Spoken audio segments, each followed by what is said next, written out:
Hello and welcome to a Halloween special of the 331 podcast. I'm your host, Chris Toss, and my guest today is no stranger to things that are strange, creepy, and bizarre. For nearly 10 years, her job was to investigate sudden, unexplained, or violent deaths. Then she would try and determine the cause and manner of how they died.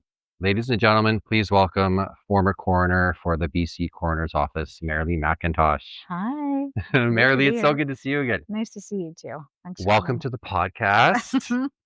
So you have one of those jobs where most people would say, like, hell no, I can't do that job.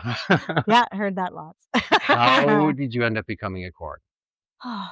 Not on purpose.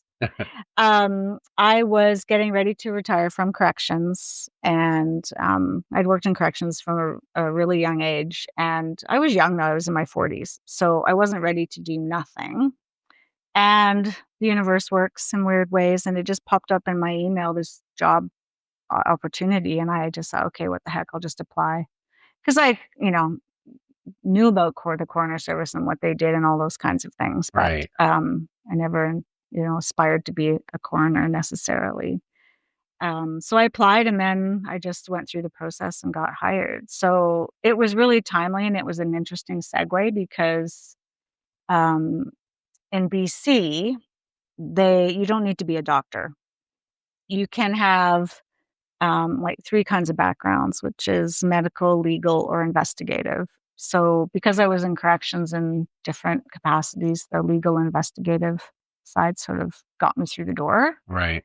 Um, a lot of it is experience based, and there's on the job training, of course. Right. Yeah. So the short answer is it was an accident, but it was a happy one. So, Yeah, totally. Did you have anyone that kind of like suggested it to you, or were you nearing retirement and you kind of Yeah, I was just started thinking, thinking well, about it? what do I wanna do? And my initial thought was, and I actually had done some training for it, was to do equine assisted learning because I have horses, which I'm still certified to do, but the timing was it just popped up, and I thought, well, I believe in these things. I'm like, okay, well, it's for a reason. I'll just see. I didn't anticipate being hired, but then I was like in it and I loved it. And I'm like, okay, That is so see cool. how long this goes for. Yeah. Yeah. Yeah. Why don't we start off with just sort of explaining like what a coroner does? Why don't you Okay. sort of explain what the job It's actually entails? different everywhere you are depending on the district. Like, even provincially, Alberta is very different from BC. Hmm. So in this province, there's different types of coroners, and I worked in the field. So, um, meaning that I was one of the coroners that attended scenes in the community. So working with the police and, other stakeholders. Sorry. Um So yeah, essentially then there's other coroners that work in the office, and they do more of the follow-up things. So they would liaise with more with doctors and the pathologists. So as a coroner here in BC, we don't do the autopsies. We have pathologists that do that separately. So to not be cliched or obvious, it's sort of like CSI, when the coroner arrives on the scene with the Yeah. police and does the investigating at the scene. That's pretty much what we do in the field here in BC. So then Yeah. what would like the average day be for you? Like, do you go to an office and then wait for a phone call, or is it kind of out of here, then you get a call from the police, or how does that kind of day That was unfold the that way? best part of it because I Yeah. didn't have to go to an office. Right. So, no, I work remotely from home. So this would be my home base. And then I would just be on call.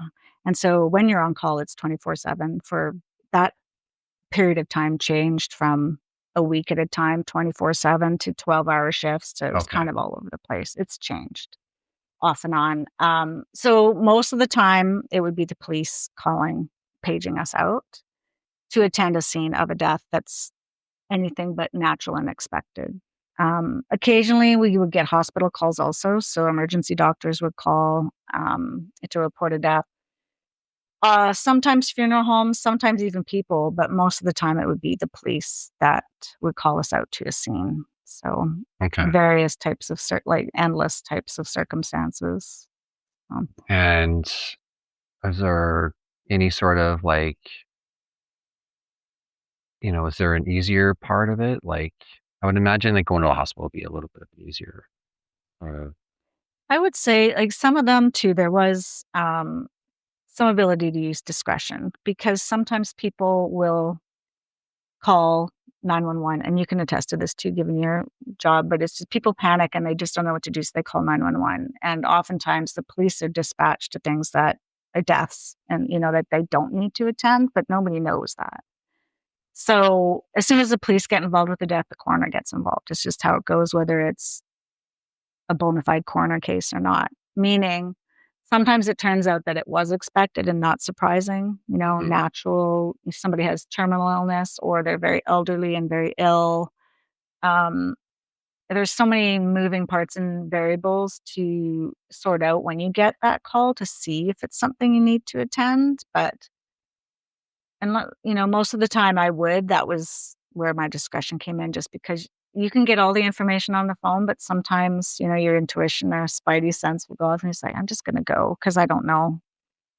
Or if somebody died alone with nobody there, like an unattended death, Mm-hmm. I would always go because they were by themselves. Like there's nobody to really say or speak for what was going on before, things like that. Yeah. So, And then can you explain sort of how you would examine the body too? Like how does it work when you start off? well, my job primarily is my responsibility was the body Yeah. of the decedent. So, it's a hands-on thing.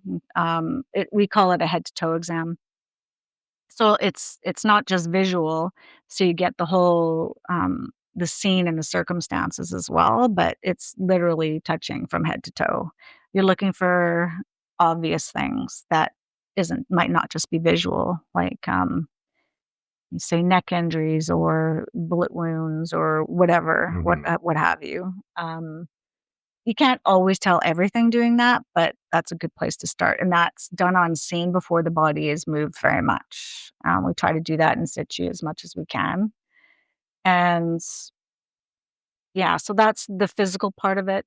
Um, and again, it's just a lot of it outside of the body, the actual person, the decedent is, the circumstances surrounding where they were found, how they came to pass, the things that were leading up to it, timeframes, all that kind of stuff. So, And do you have like a police officer there that's kind of like, like if you find something, you would say, hey, I found this sort of penetration here, or, this yeah, looks out of place or something like that. 100%. Yeah.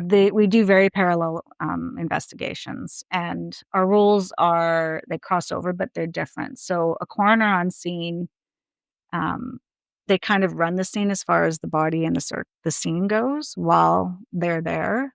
Um, but we're not fault finding. That's the difference. And so everything is about Right. facts, what we see, what we know, what we hear, what we smell, like what we find, what we don't find, things like that.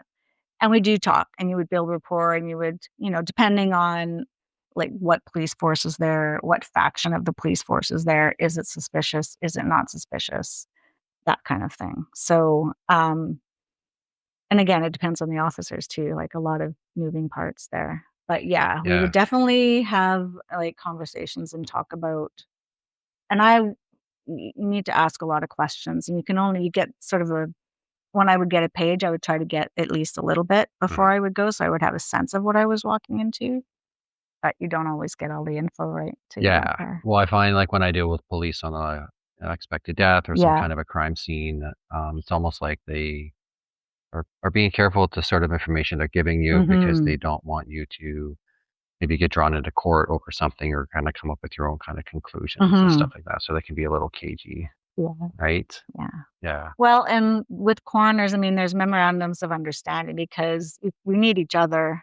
Because if it's not a suspicious death, their role kind of ends with the scene management, and they do their own reports and human death reports and things. But um, sometimes things change, and you show up and you do an investigation, and you start one, and then more information starts to roll in, and then it can completely change. It could happen so many times where you think you're walking into, a natural expected death, and then you find out like, this 88-year-old person was sitting on a bag of illicit drugs, and that wasn't found initially until, the body's moved. Hmm. That's what I mean by, like, you just don't know, you just can't.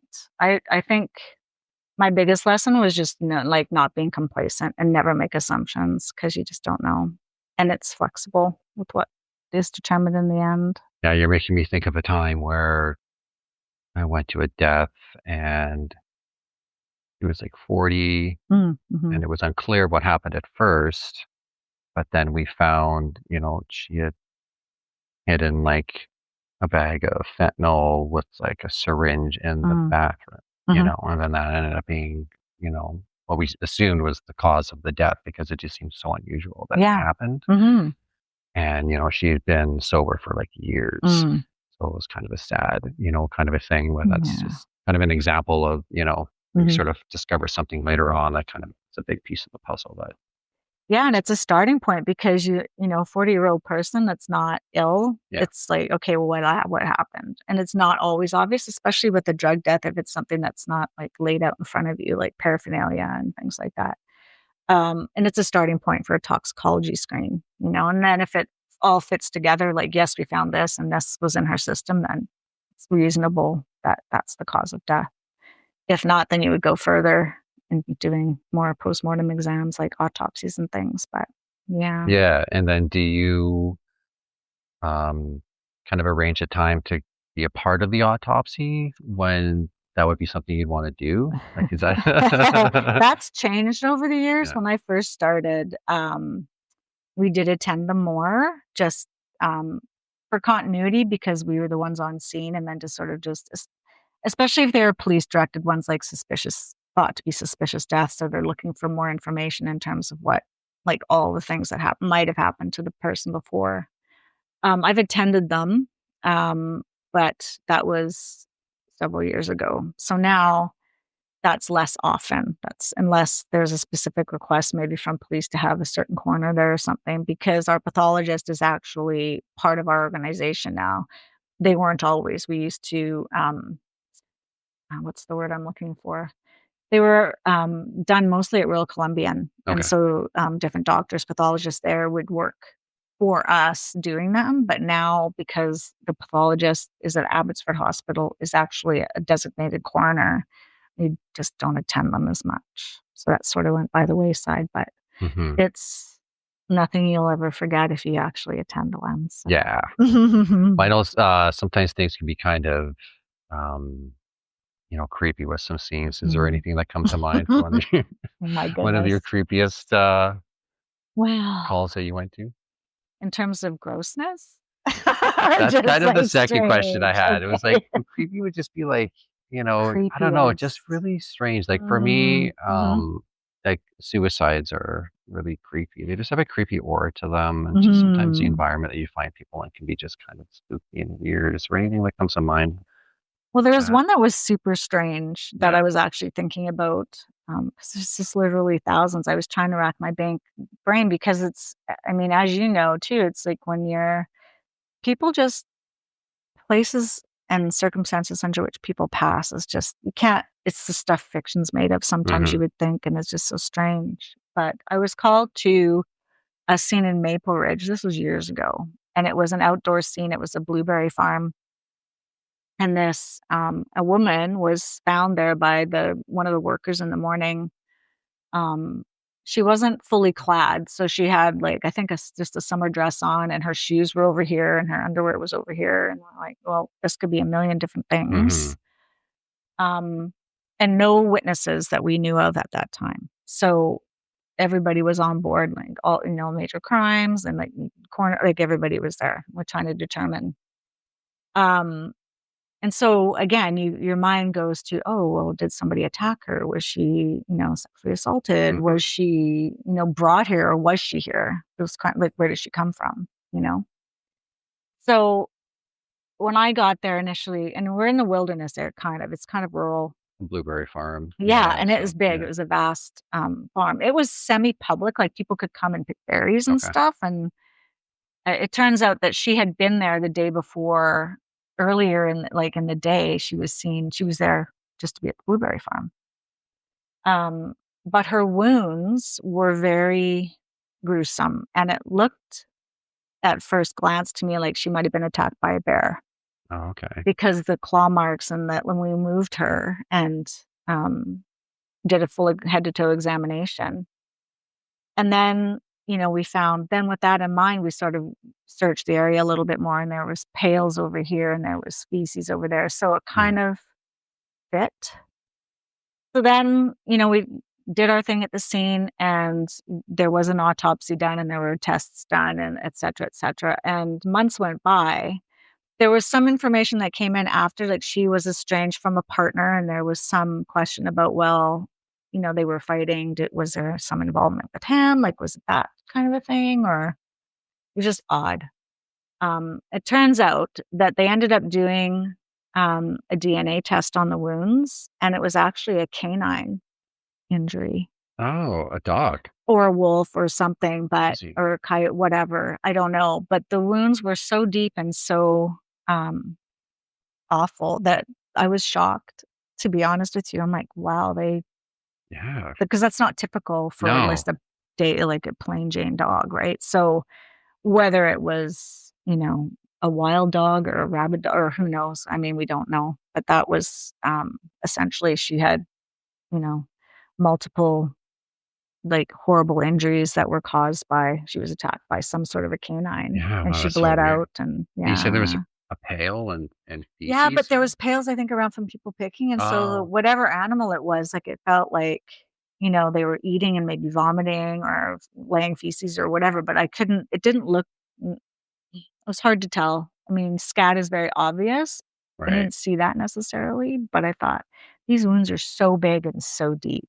Like, it literally looked like, or maybe I thought maybe a cougar or something, not a dog. I didn't think that. When I found that out, I was gobsmacked. I was like, No "Wow." kidding. Did anyone say werewolf at all? That's a very good question because it was in the fall. It wasn't close to Halloween. Right? Was there a full moon? Oh god, I never thought of it, but yeah, I mean, anything is possible. Some of the weird, yeah, I've had those kinds of weird experiences too, so. And what's the grossest thing if you Oh, say? well, when I don't wanna, what's the word? Speak ill of the dead, No, but this exactly. this I know it's poor a this poor touchy sort of subject. gentleman, and it was super hot. It was like 38-degree couple weeks in the summer. This was a few years ago. And he'd lived alone. He was, weeks had gone by, let's say that. And somebody finally, this is typical, they smelled something and they're like, oh, we haven't seen so and so. And Mhm. so this is how it all happened. And when people are left to, are deceased for a period of time and it's hot, the decomposition is quite something, I'm sure you've seen and imagine. But so we go in, and the police and I and my body removal folks, because 'cause they're the ones that do the heavy lifting to move the body to the morgue. And it was like this man was petrified. He was sitting in a chair in his living room, like, just, like, doing his thing, watching TV, and it was literally like a statue. It was fully black, though, Oh, wow. and but full of maggots, like, just literally we called him Maggot Man, it's so bad. But, because literally that's all you saw, and it moves, so it's creepy Right. because it Yeah. looks like movement, but it's just, like, from head to toe, but in the shape of the body. Yeah. It's very strange, and Wow. as soon as you move it, they all just magically, weirdly disappear, and it's so strange, and so the police were out of there in a hurry. They were like, "No." Yeah. I can't. And then, yeah, so that's probably, like, the physically grossest thing. I'm not a squeamish person because, honestly, if you are, you couldn't do the job, I don't think, but Who calls and cleans up that stuff? Like, who? well, yeah, I mean, that's not our job. It would Right. depend on the circumstances. We try to do the best we can to get as much of the thing and Right. grossness into the body bag. But we don't do, like, crime scene cleanup No. or death cleanup. So restoration companies, insurance companies, essentially, that's really up to family, unfortunately, or landlords. That's, yeah, they don't like that either Yeah, I've because, never encountered them. That's why I've always wondered what kind of a crazy job that. well, that would be a difficult one Yeah. because there was another one in an apartment building that, this person died on the 3rd floor and was there for so long that, and on the ground, that it was only noticed by the neighbor below when the maggots and things started coming through the ceiling, if you can imagine. That's another gross one. But Yeah. I've heard of people that are essentially almost like melted Yeah, into the floor that way, and literally. I don't even need to go in there to check they're dead. No, Yeah, so it's obvious death, yes. exactly, right? Yeah. And we'll be right back. Me and my family went to the Grand Serenas Hotel, and this is why you should go there. Fantastic drinks. Number 2, amazing ocean. I want to go there still to this day. And number 3, a monkey almost pooped on my grandma's head. This is why you should go to the Grand Serenas Hotel in Macwawawa, Mexico. That's too hard, Dad. And now back to the show. Is there a death or two you can share with me that's just totally left you flummoxed? Like you just don't know like how they died or how they ended up in that situation? It's never really like a clear, definitive answer. It would be like that one that I just shared with you. That was one we didn't The know. I woman mean, with it the was wolf. obviously an outside injury of some sort, but you know, in that case, we didn't know if there was something that led up to her being unconscious. Maybe the animal attack was after her death. Like maybe something else had happened to her. So we didn't really know. We were just we had to do all the things to figure it out. That ended up being the cause of her death. Oftentimes it's the manner of death that can be more perplexing, because sometimes the cause of death sometimes will elude us after doing all of the things. Like you just have to make what's reasonable and probable based on all of the information. One example of that I can think of was there was a gentleman who died. He fell on a table saw in his garage, like one that was running, and it was like chest forward. And it was obviously a very awful injury, lots of blood and what have you. And it was at home, and it was during the day on a weekend, and his wife had left to go to a Pilates class, or she was at the gym or something. And he was in the garage working. And she came home, and she didn't go in right away because she just heard the saw going. She didn't think like it was still he was working running. It was doing, weird. Yeah. That was the first part that was strange because the saw didn't shut off, like it was still running. And so EHS and fire and everybody arrived. And then, you know, he was found in the garage, deceased. And so they unplugged the saw and etc.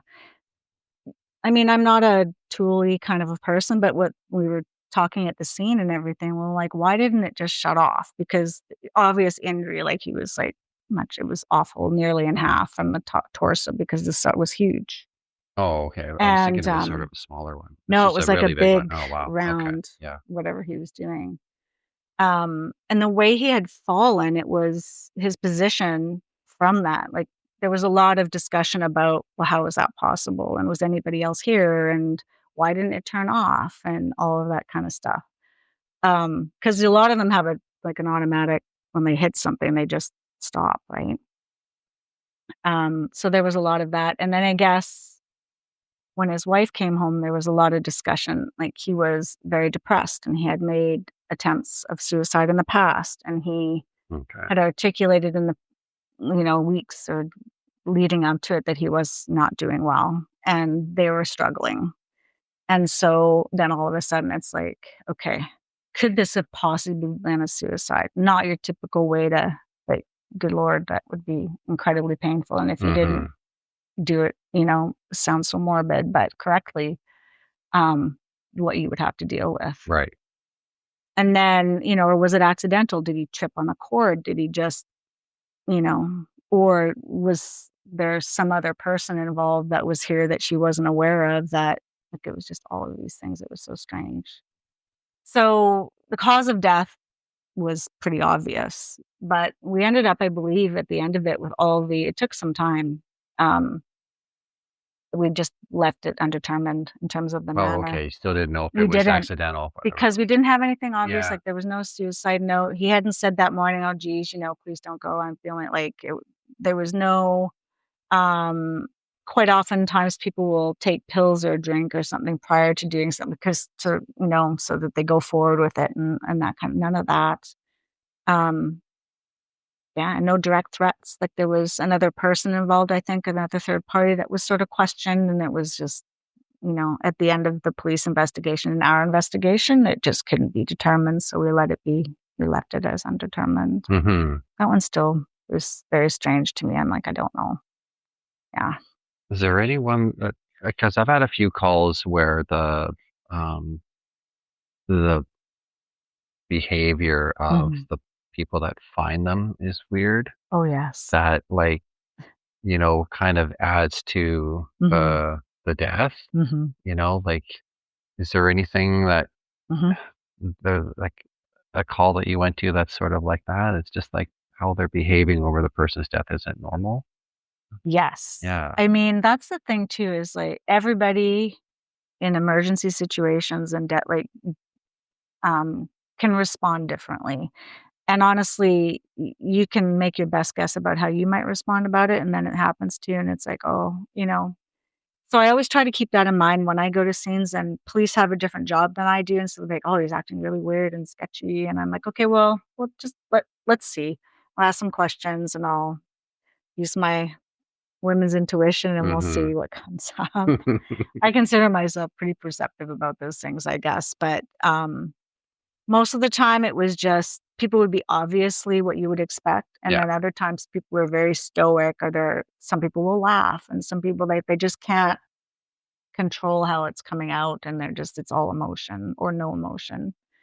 This one case, I think it was a Mission, um, and it was a 30 something, it was a female, and she had had a history of substance abuse and depression and those sorts of things. And she was living with a partner, um, and there was a history there as well. So there was some domestic issues in the past, and her family had concerns, and et cetera, et cetera. And so I didn't have all of that information when I attended, which is why it's sort of an ongoing investigation in terms of being on the ground at the scene, but then other things come in. You talk to family, doctors, etc.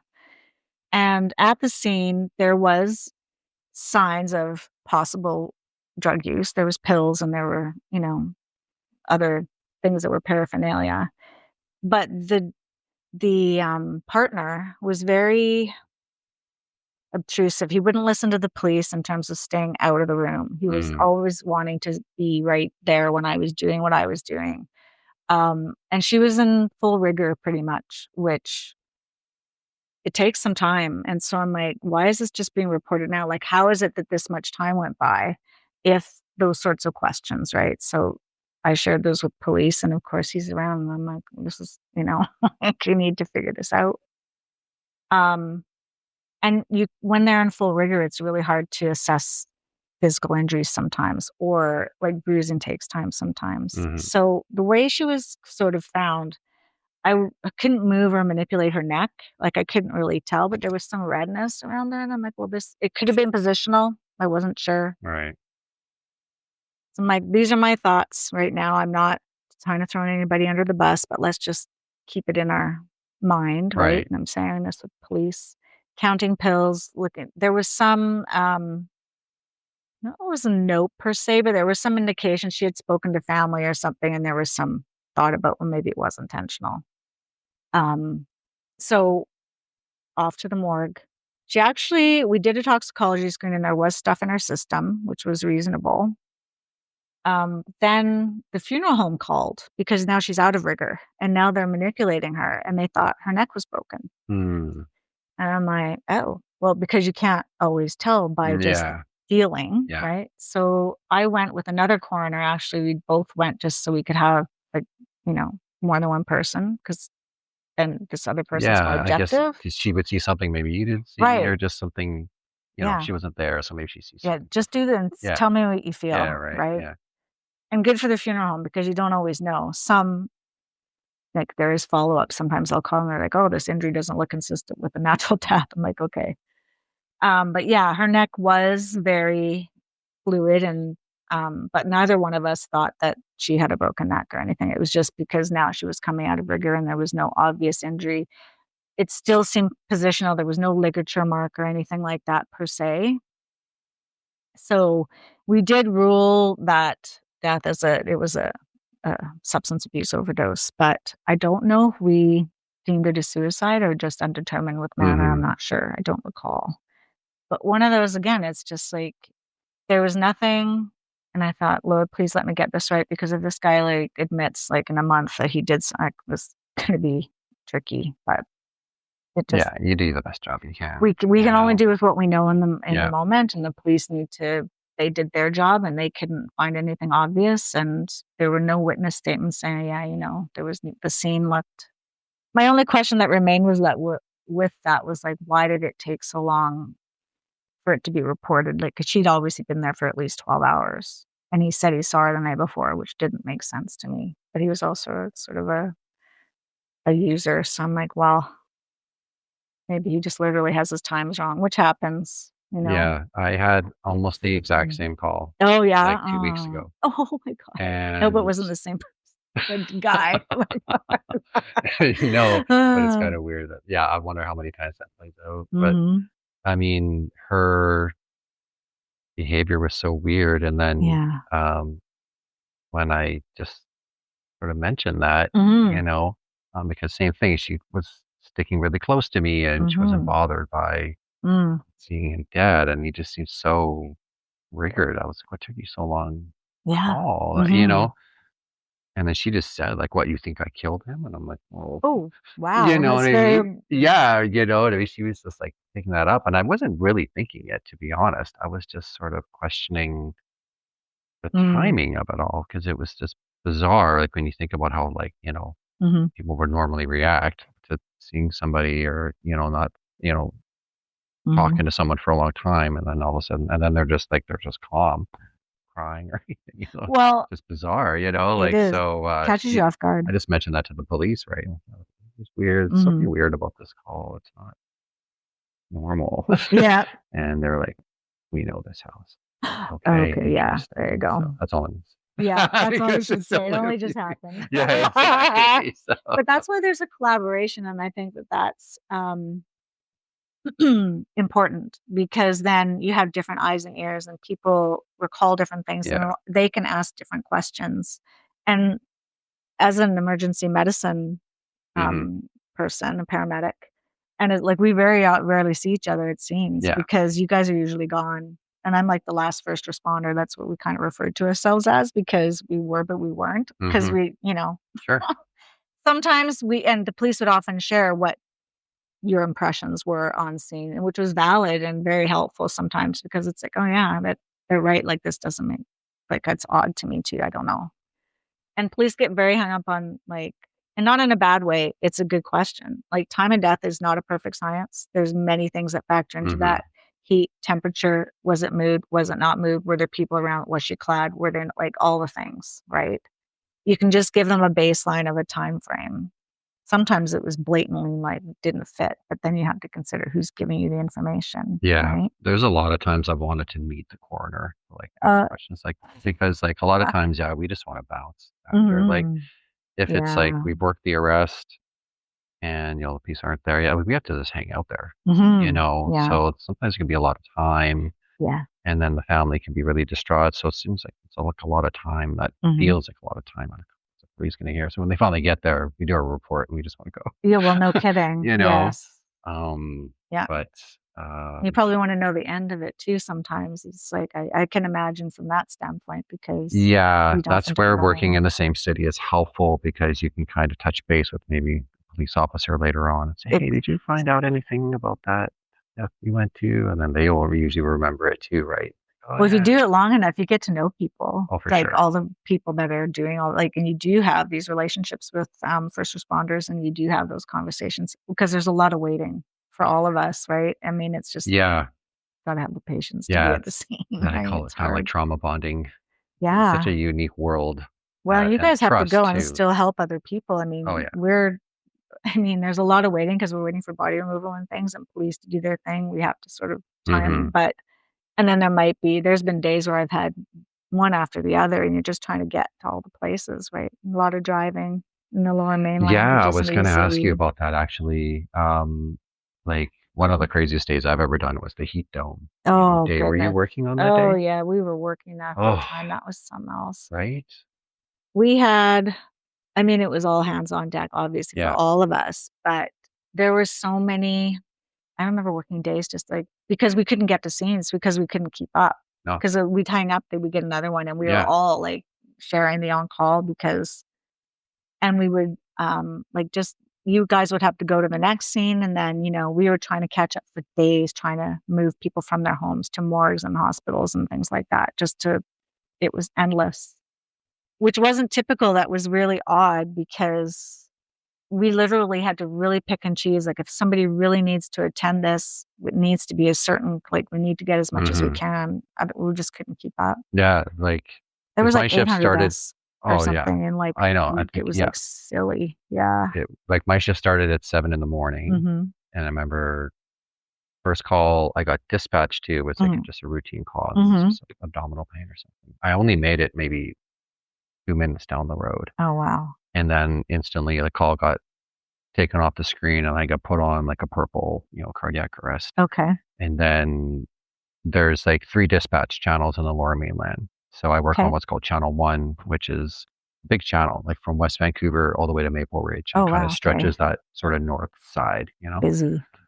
And it was, like it was wild because you were hearing all these call signs from Mm. all over the Lower Mainland saying, "Council now, please take. Council now, please take. Mm. Cardiac arrest, cardiac arrest, cardiac arrest, cardiac arrest." It was just blowing up, and Mhm. we're like, "What is going on?" Yeah. And then, we go first call, and then again, boom, another cardiac arrest, and then another cardiac arrest, and it was just people were just finding Mhm.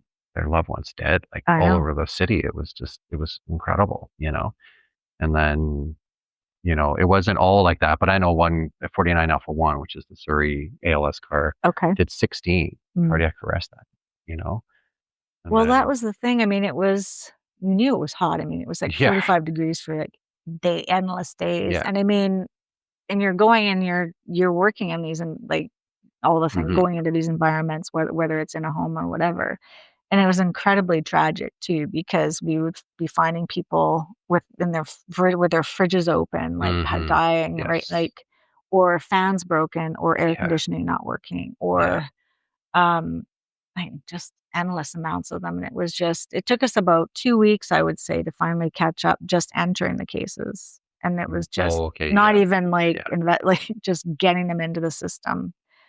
And of course, then, next of kin and just liaising with, and cause of death, yes, it's heat related. I mean, at the end of the day, mhm, what could you say, right? yeah, exactly. That was the busiest time. Like, I think in that week or whatever it was about 800 deaths total in like this, just in the like Fraser Valley, Lower Mainland Right. area is crazy. Yeah, I'm not even sure what it was for, Like, like, nuts. us in Alberta in total. Oh, yeah. But yeah, talking about that, and then you mentioned about, like, substance abuse, Mhm. like 10 minutes ago and stuff. So, um, like, coroners recommend improvements for public safety and the Mhm. prevention of this. Like, can Mhm. you tell me any Mm. recommendations you've given to the province? Yeah, when I first started the job,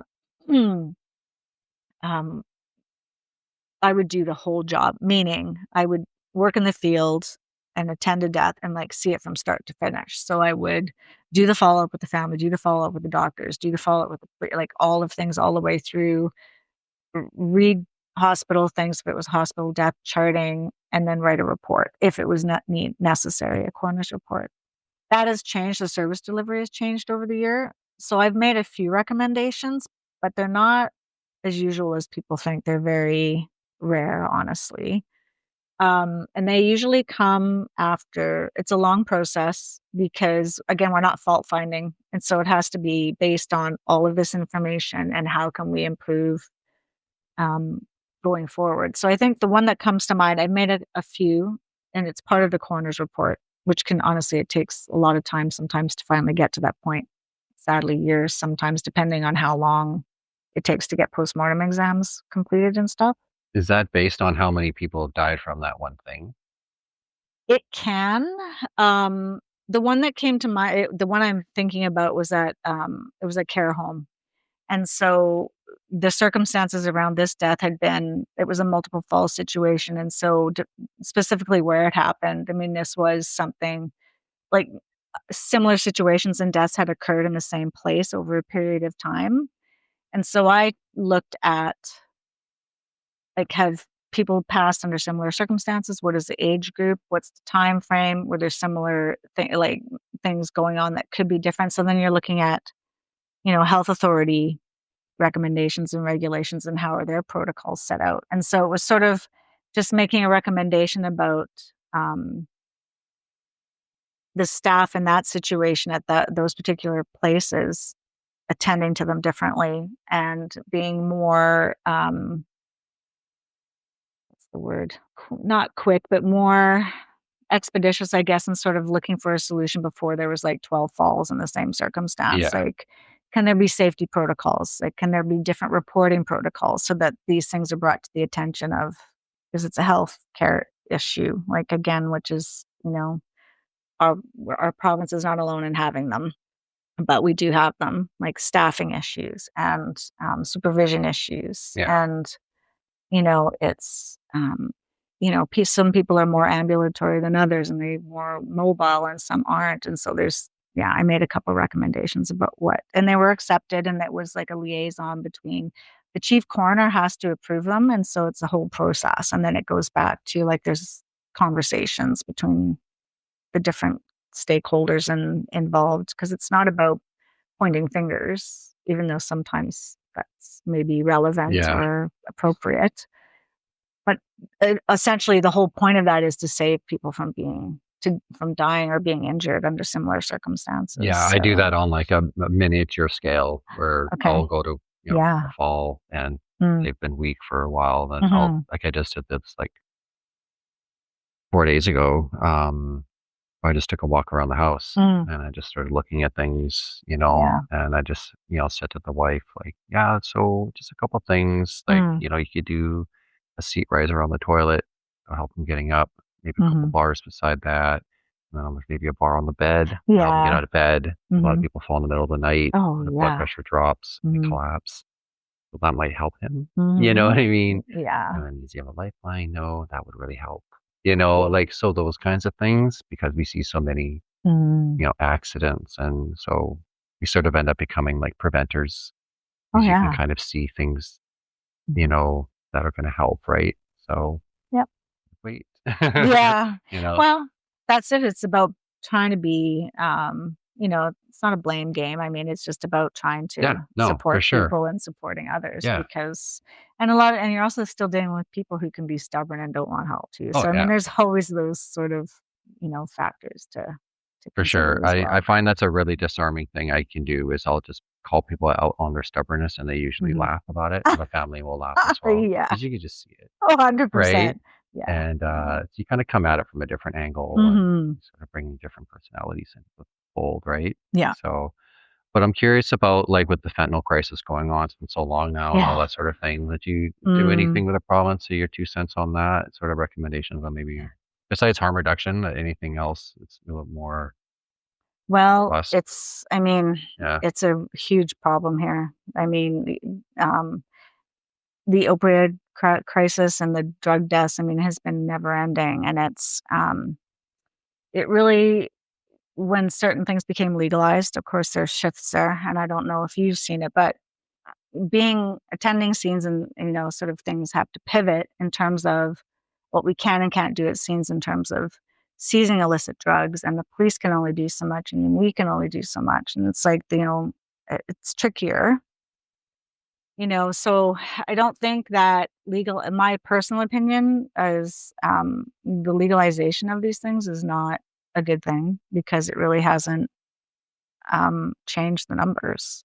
In fact, I think it's almost made it worse. I mean, I don't have literal numbers, but I think part of it is that people who are using have this false sense of security and that it's somehow cleaner or better because it's more available, which is not true.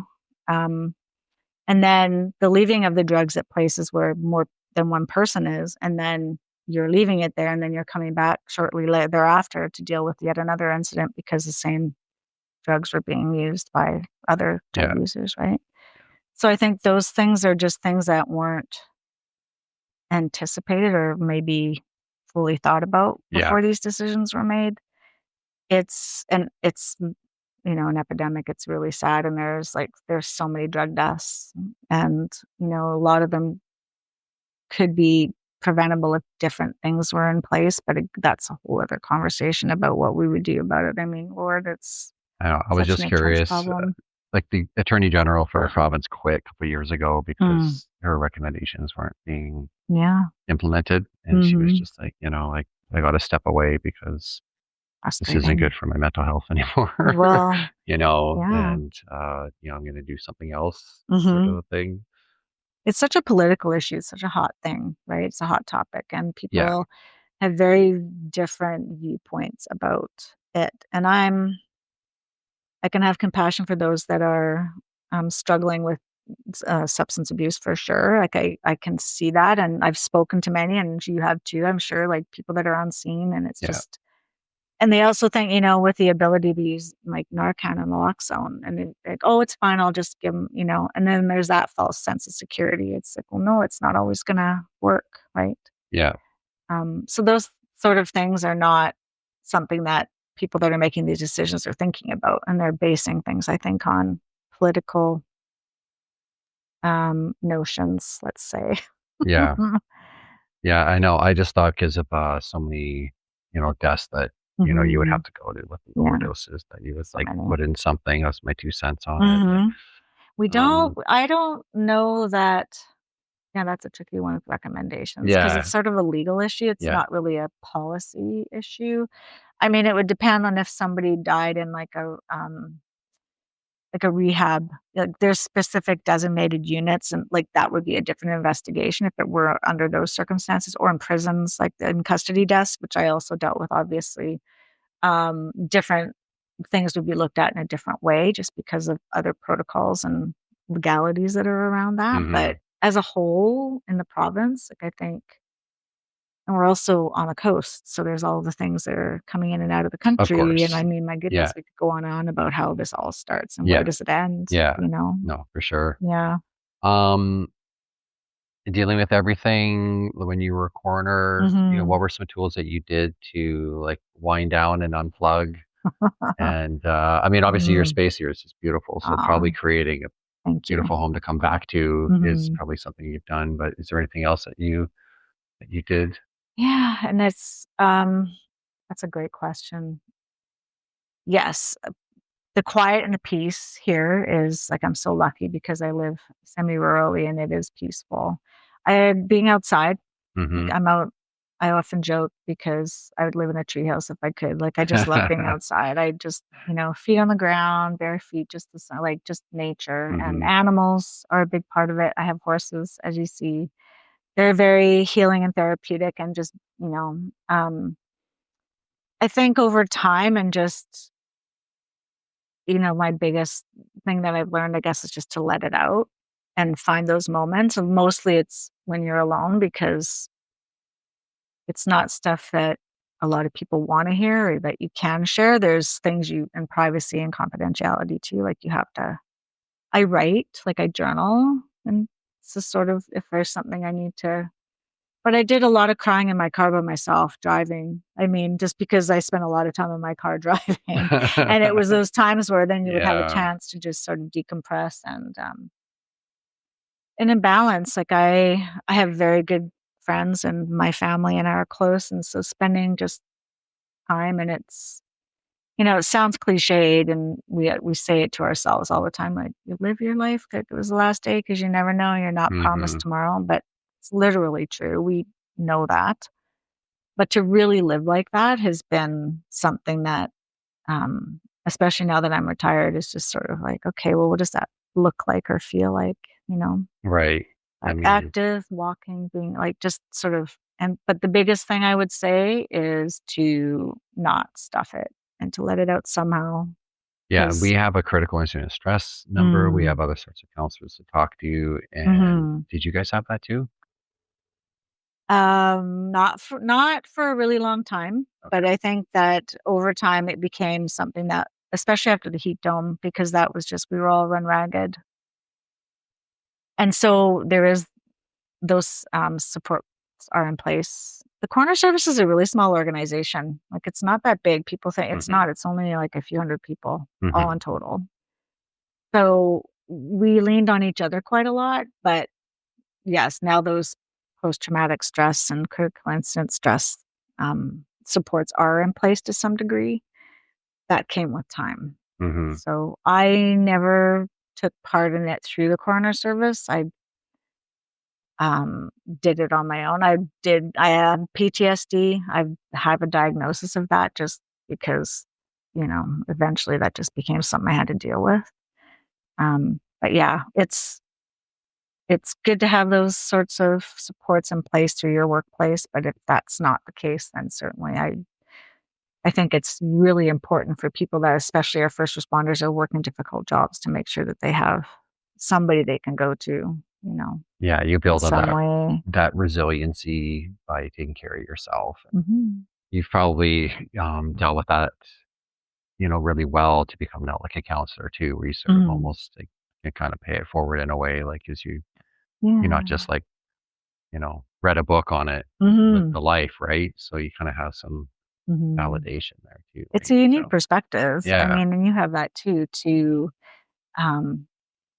It's people would ask me all the time, like, how can you do this job? And I'm like, well, that's a big question. But my short answer would be, well, somebody needs to, because that's just the reality. And I honestly met some of the most amazing people on the worst days of their life, or possibly, and one of my mentors had said that to me, and she's like, this is what you'll find. And I'm like, oh, you're just doing this new job, but it really is true. You really do walking into people's homes and meeting people that are complete strangers, and you connect with them in a way just because of the circumstances. And some people are just beautiful people, and I made connections, and I did stay in touch with people over time, and just and I remember them and their names and their, like, all of those kinds of things. And I would hope part of my reasoning in doing the job was for those reasons, because I felt like I could help them get answers, or at least point them in the right direction, because nobody who does, we normalize it because it's just like, oh, well, you do this and then you do this and this is what happens next. But people don't know. No, and they're very sad, hard, difficult, tragic situations, right? People aren't necessarily equipped to deal with it in those moments or have the information. Yeah. So No, they need time. I'll usually ask if they want a glass of water. Oh, water is helpful. Yeah. Or just slow it down. Yeah, for sure. Oh, I feel like I can keep talking to you over and over. I know. There's so many things. Thank you so much for meeting me today. You're welcome. Thank you for asking. It's been great. I love it. It was my pleasure. Yeah. I want to thank you for listening. Thank you for watching. It's been a great conversation, Merrily. You can please follow, like, or subscribe on YouTube, Spotify, or Apple. And we will talk to you guys later. Bye. Bye. This was awesome.